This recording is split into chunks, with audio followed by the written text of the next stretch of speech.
নমস্কার বন্ধুরা, Nifty bank নিফটির daily analysis ভিডিওতে আপনাদের স্বাগতম। দেখে নিই কালকে মার্কেট কীরকম কি মুভ করতে পারে।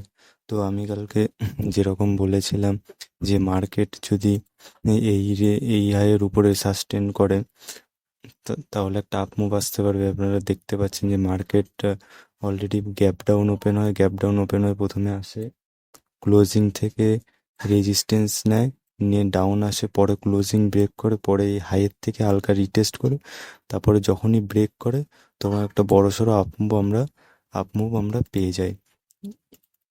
তো দেখো বন্ধুরা, সিম্পল ট্রেডিং অতটাও কমপ্লিকেটেড না যতটা সব দেখায় ইউটিউবে। এতে নর্মালি যদি তোমরা প্রাইস অ্যাকশন আর প্রাইস বিহেভিয়ার বুঝতে পারো তাহলে ট্রেডিং অতটাও ডিফিকাল্ট না। যেমন আগের দিন, আজকে যেমন এই সেট আপটা হয়েছিল যে এই হাইয়ের উপরে যদি সাস্টেন করে তাহলে তাহলে একটা আপ মুভ দিতে পারে ব্যাঙ্ক নিফটি। দেখে নাও, এইখান থেকে তো আপ মুভ দিয়েছে, মানে কি রেজিস্ট্যান্সের কাছে এসে একবার নিচে পুল ব্যাক দিয়েছে, পুল ব্যাক দিয়ে তারপরে যখনই ব্রেক করে তখনই মুভমেন্ট হয়। আমি আগের ভিডিওতেও বলেছিলাম যে তোমাদের যে যখনই রেজিস্ট্যান্স কিংবা সাপোর্টের কাছ থেকে একবার পুল ব্যাক নেয়, বায়াররা একবার চেষ্টা করে, কিংবা রেজিস্ট্যান্সে গেলে সেলাররা একবার চেষ্টা করে প্রাইস নিচে কিংবা ওপরে নিয়ে যাওয়ার। তারপরে যখন যায় না, তারপরে যখন সাপোর্ট কিংবা রেজিস্ট্যান্স ব্রেক আউট বা ব্রেক ডাউন করে তখন মুভমেন্টামটা পুরো ভালো মুভমেন্ট হয়, ফ্রেশ মুভমেন্টাম হয়। দেখতে পাচ্ছি ব্রেক করার পর অলরেডি ব্যাঙ্ক নিফটি 300-350 পয়েন্টের মানে ওয়ান ওয়ে মুভ করেছে। মানে এখানে কোনো ভয় পাওয়ার কিছু নেই, এখানে সিঙ্গেল কোনো ক্যান্ডেলের লোই ব্রেক করেনি। হ্যাঁ, এইখান থেকে এন্ট্রি হয়েছে, এই পর্যন্ত ধরো এইখানে একটা ছোটো ক্যান্ডেল বানিয়েছে, এখানে হোল্ড করছে। এবার হোল্ড করার পর যখন এই রেঞ্জটা ব্রেক করছে তখন প্রফিট বুকিং ঠিক আছে। তাছাড়া আদার্স এখানে মোটামুটি একটা 300-350 পয়েন্টের ভালো মুভ আমরা পেয়েছি। যেমন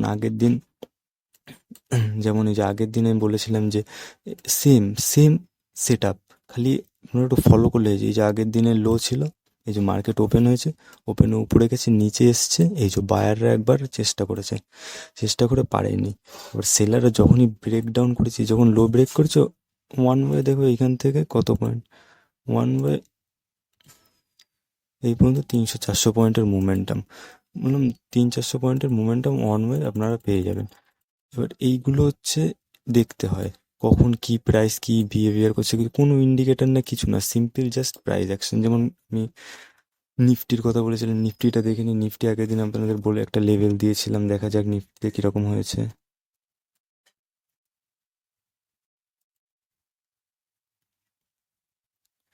হুম, এই যে নিফটি ফিফটি চার্ট আমি আগের দিন বলেছিলাম যে এইখান থেকে একটা ট্রেন্ড লাইন আসছে, ট্রেন্ড লাইন ড্র করবে, আর এইখান থেকে আর এই একটা সাপোর্ট, এই রেজিস্ট্যান্স, আমি এই দুটো পয়েন্ট আপনাদের বলেছিলাম যে এইখান থেকে একটা ট্রেন্ড লাইন আসছে বন্ধু, এইখান থেকে একটা ট্রেন্ড লাইন আসছে, আর এইখানে একটা রেজিস্ট্যান্স আছে।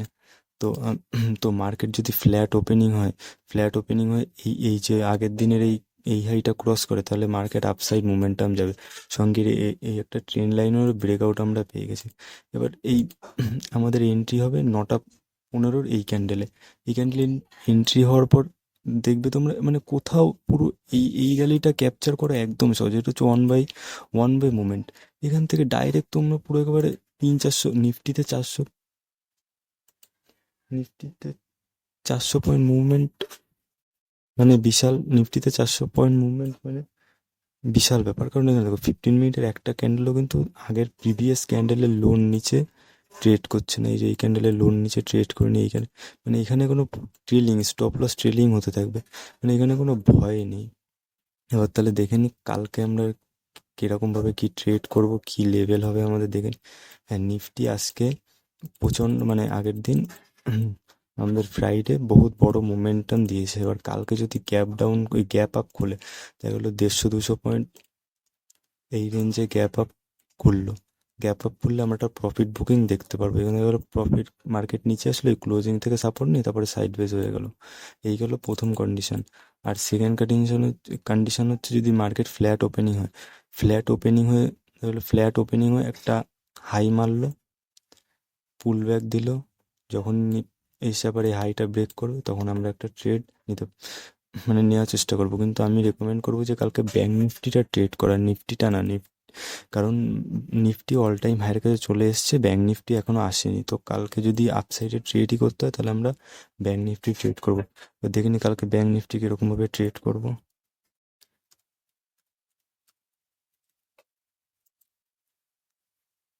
হুম, ব্যাঙ্ক নিফটি দেখো সিম্পল, যে মার্কেট যদি ফ্ল্যাট ওপেনিং হয় এই রেঞ্জের উপরে, ফ্ল্যাট ওপেনিং হয় এই রেঞ্জের উপরে সাস্টেন করে, তাহলে আবার একটা আপ মুভ আমরা দেখতে পারবো। আর ডাউন সাইডে কালকে মানে ফ্রাইডের দিন স্টকগুলো যেভাবে মোমেন্টাম করেছে, তো এখন সেল সাইডে ট্রেড না নেওয়াই আমাদের ভালো। কালকে একটা কন্ডিশন ট্রেড হতে পারে, এই যদি ফ্ল্যাট খুলে ক্রস করে, তো আমরা তো অলরেডি এই হাই ব্রেক করার পর, এই হাই বলতে দাঁড়াও, এই হাই ব্রেক করার পর আমরা এই হাই কিংবা এই 51,500 450 ব্রেক করার সাথে সাথে, এই রেঞ্জ ব্রেক করার সাথে সাথে আমরা একটা বাইং সাইড নেব। আর যদি মার্কেট গ্যাপ ডাউন খোলে, তো গ্যাপ ডাউন খুললে ভলিটিলিটি থাকবে।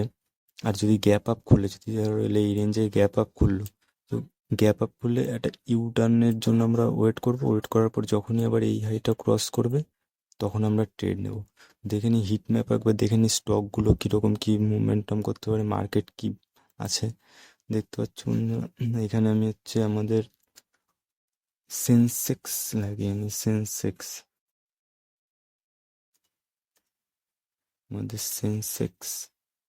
তো বন্ধুরা দেখতে পাচ্ছ যে এখানে মোটামুটি সব স্টকই আমাদের, মানে সব সেক্টরই আমাদের পজিটিভ। ব্যাংকিং সেক্টরটা হালকা পজিটিভ, আর হচ্ছে যেমন টিসিএস, ইনফোসিস, রিলায়েন্স এইসব স্টক ফুল পজিটিভ। তো সো কালকে বাইং সাইডই ঠিক আছে।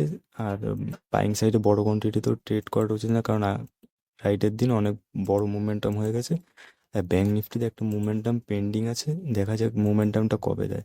তো বন্ধুরা, ভিডিও যদি ভালো লেগে থাকে চ্যানেলটা সাবস্ক্রাইব, লাইক অ্যান্ড শেয়ার করে দিও। দেখা হবে নেক্সট ভিডিওতে। টাটা।